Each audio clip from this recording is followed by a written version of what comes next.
आईनजीवी को बोमामाड़ घटन चारि अटक 4 जन को अटक रखी पचराउचरा करुछि ब्रह्मपुर पुलिस। ब्रह्मपुर बड़बजार थाना अंतर्गत श्रीराम नगर शांति मार्गर द्वितीय गली गतकाली राति जन आईनजीवी को आक्रमण होता टार्गेट कर बोमामाड़ करने सहित पथर फोफाड़ी खंडारे आक्रमण उद्यम होता। घटन पुलिस 4 जन को अटक रखी पचराउचरा करुछि। सहित अन्य जो मानक संपृक्ति अच्छी से विरुद्ध में दृढ़ कार्यानुष्ठान नियाजिबो बोली ब्रह्मपुर एसपी कहते। ଏହି ଘଟଣାରେ ସମ୍ପୃକ୍ତ ଥିବା ଜଣେ ଯୁବକଙ୍କ ନାଁରେ ବିଭିନ୍ନ ଥାନାରେ 10ରୁ ଅଧିକ ଅପରାଧିକ ମାମଲା ରହିଛି। ସେ କିଛି ଦିନ ପୂର୍ବରୁ ଜାମିନରେ ଆସିଥିବା ଜଣାପଡ଼ିଛି।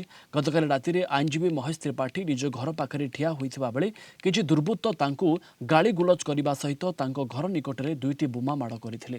ପଥର ଫୋପାଡ଼ିବା ସହିତ ଖଣ୍ଡାରେ ଆକ୍ରମଣ ଉଦ୍ୟମ କରୁଥିବା ବେଳେ ଆଇନଜୀବୀଙ୍କ ପରିବାର ଏହାର ପ୍ରତିବାଦ କରିଥିଲେ।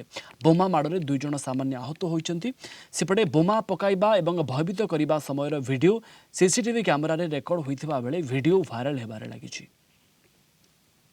गोटे साहिरे किछि असामाजिक लोक आसिकी जणंगर घर सामने भितर किछि पाटितुंड हला परे किछि खंडाकाती धरिकी आसिकी थ्रेटनिंग करतले और पत्थर वगैरह फेकितले और बम भी जो क्रूड बम जोटा अछि सेटा भी पकेतले बोली खबर आसला।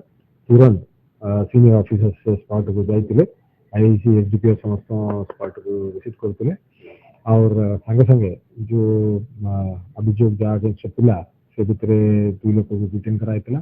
पुणी भोर सकाळे आहरी 2 लोक को डिटेन अच्छी बर्तमान 4 लोक डिटेन अच्छी पथर पछ भी चली 6-7 हम घर आसिकी ना धरी भाषा काढ़ी गाड़ी कले 6-7 जन हो पत्थर माने गोटे 30-40 हम गोटे बैग रे धरी आसते फिंगिले फास्ट खंडा बुलेले तापर 2टा बम पकेले गाड़ी ऊपर पत्थर जाक माने कंटिन्यूअसली पत्थर जो अच्छा कंटिन्यूअसली आम ऊपर छाड़ुचंदी। रुद्र जतिन अशोक ता सहित 6 जन ना मु जानिनी से ना पूरा प्रूफ अच्छी ओपनली थ्रेटनिंग देकी जाउचन कल को पुलिस को डाके का डाके हमर किछे हे पारियोनी डायरेक्ट कहउचन।